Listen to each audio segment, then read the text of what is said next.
কলকাতা টিভিতে আপনাদের সকলকে স্বাগত। আপনাদের সঙ্গে রয়েছি আমি অঙ্কুর। আমরা সাম্প্রতিককালে নিট ইউজির প্রশ্ন ফাঁস বিতর্কে যে বিক্ষোভের ছবিটা দেখেছিলাম জান্তার মান্তারে, দীর্ঘ সময় ধরে সেই বিক্ষোভ অরাজনৈতিক আন্দোলন, দেশের যুব প্রজন্মের একটা বড় অংশ স্বতঃস্ফূর্তভাবে রাজধানীতে পৌঁছে গেলেন এবং জনসংসদ যাত্রা হলো। এতদিন ধরে সেই যাত্রায় সেখানে কখনোই তরুণ প্রজন্মের খামতি দেখতে পাওয়া যায়নি। শেষ পর্যন্ত কেন্দ্রীয় সরকার মাথা নত করলো এবং কেন্দ্রীয় শিক্ষামন্ত্রী তিনি পদত্যাগ করলেন। শুধু এই ঘটনা নয়, আমরা কি কি দেখলাম ঘটনার অর্থাৎ ৩রা মে এই যে প্রশ্ন ফাঁস হলো, তার ২.৫ মাস পরে জেগে উঠতে বাধ্য হলেন প্রধানমন্ত্রী নরেন্দ্র মোদী। ছাত্ররা প্রধানমন্ত্রী নরেন্দ্র মোদীকে গালাগাল দিল, কখনোই সমর্থনযোগ্য নয়, এবং প্রধানমন্ত্রী নরেন্দ্র মোদী তারপরেও তাদের ক্ষমা করে দিলেন। নতি স্বীকার করলো কেন্দ্রীয় সরকার, কেন্দ্রীয় শিক্ষামন্ত্রী পদত্যাগ করলেন। জেন জেডের পক্ষে রায় দিলেন মোহন ভাগবত, রাষ্ট্রীয় স্বয়ংসেবক সংঘের প্রধান। প্রয়াগরাজে সভা করছেন রাহুল গান্ধী। মমতা বন্দ্যোপাধ্যায় বলেছিলেন তিনি জন্তর মন্তরের কর্মসূচিতে তাদের সমর্থন করে সেই কর্মসূচিতে অংশগ্রহণ করবেন। এই যে এতগুলো ঘটনা, প্রত্যেকটি রাজনৈতিক দল বারংবার জেনজেডের পাশে দাঁড়ানোর চেষ্টা করলো, তাদের আন্দোলনকে সমর্থন করলো, বা কখনো তাদের আন্দোলনকে নিজেদের আন্দোলন বলে সেই ইস্যুটিকে নিয়ে, যেমন রাহুল গান্ধী বসে পড়েছিলেন প্রধানমন্ত্রী নরেন্দ্র মোদীর বাসভবনের সামনে। এই প্রত্যেকটি ক্ষেত্রে তাদেরকে কাছে টানার একটা চেষ্টা করলো রাজনৈতিক দলগুলো। কেন? সেই কেনরই খোঁজ করছি আমরা।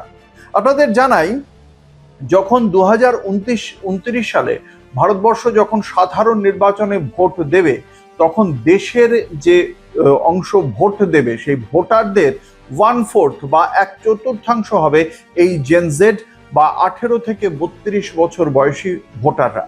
এবং এই যে তথ্য, সেই তথ্য যে কোনো রকম ভাবে পাওয়া যাচ্ছে এটা নয়। রাষ্ট্রসংঘের পক্ষ থেকে একটি 2024 সালের একটা রিপোর্ট ছিল, ওয়ার্ল্ড পপুলেশন প্রসপেক্ট, বা বিশ্বের জনসংখ্যা সংক্রান্ত যে সম্ভাবনা খতিয়ে দেখেছিল রাষ্ট্রসংঘ, তাতে আমাদের দেশের যে জনসংখ্যা সেটা কিভাবে, কোন হারে বাড়তে পারে, কোন বয়সী মানুষ কত সংখ্যক হতে পারেন, তার একটা চিত্র পাওয়া যাচ্ছে। সেই চিত্র অনুযায়ী যেটা দেখতে পাওয়া যাচ্ছে যে এই সময়, অর্থাৎ 2029 সালের লোকসভা নির্বাচনের সময়, সাধারণ নির্বাচনে জেনারেশন জেড দেশের বৃহত্তম প্রাপ্তবয়স্ক ভোটার হিসেবে সামনে আসবে এবং তারা দেশের 1/4 ভোটার হবেন।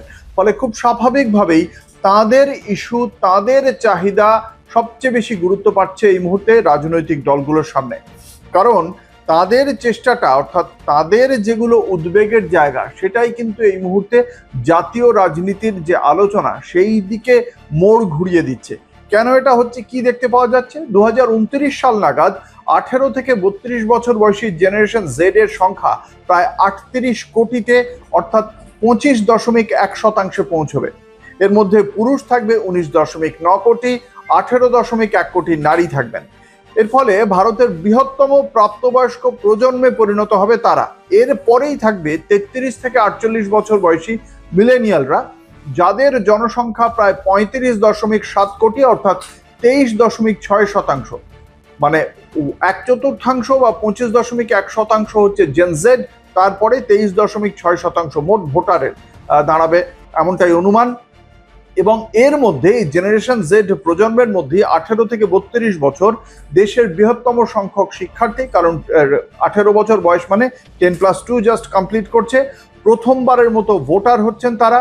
কর্মজগতের জীবনের শুরুতে থাকা কিছু পেশাজীবী মানুষ, তরুণ পরিবার, এরা থাকবে।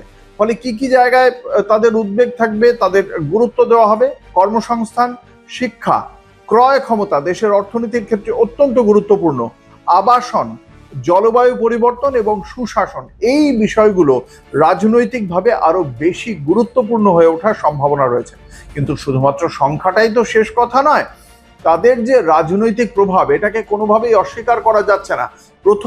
এই বক্তব্যের প্রথমেই রাজনৈতিক দলগুলো কিভাবে জেনজেডের ক্ষেত্রে প্রতিক্রিয়া দিয়েছে সে কথা জানিয়েছি। আরেকটা বিষয় মাথায় রাখতে হবে, জেনজেড প্রজন্মের মধ্যে রয়েছে বিপুল সংখ্যা, অভূতপূর্ব ডিজিটাল সংযোগ, উচ্চশিক্ষার আকাঙ্ক্ষা, সোশ্যাল মিডিয়ার মাধ্যমে দ্রুত সংগঠিত হওয়া, কারণ এগুলো কিন্তু স্বতঃস্ফূর্তভাবে ডিজিটাল ফলোয়ার ককরোচ জনতা পার্টির কয়েকদিনের মধ্যে ভারতীয় জনতা পার্টির মূল যে ফলোয়ার সংখ্যা সেই ফলোয়ার সংখ্যাকে ছাড়িয়ে গিয়েছিল। ফলে এটা মাথায় রাখতেই হবে।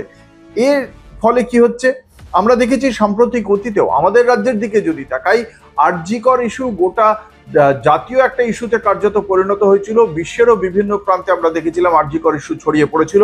এর পাশাপাশি এসএসসি দুর্নীতি, তৃণমূল কংগ্রেস সরকারের বিরুদ্ধে দীর্ঘদিন রাস্তায় থেকে তাদের যে আন্দোলন, সেই আন্দোলন একটা অত্যন্ত গুরুত্বপূর্ণ হয়ে দাঁড়ায়। রাজনৈতিক দলগুলোর জন্য বয়স্ক ভোটারদের সমর্থন ধরে রাখার মতোই জেনজেডকে নিজেদের পক্ষে আনা অত্যন্ত গুরুত্বপূর্ণ।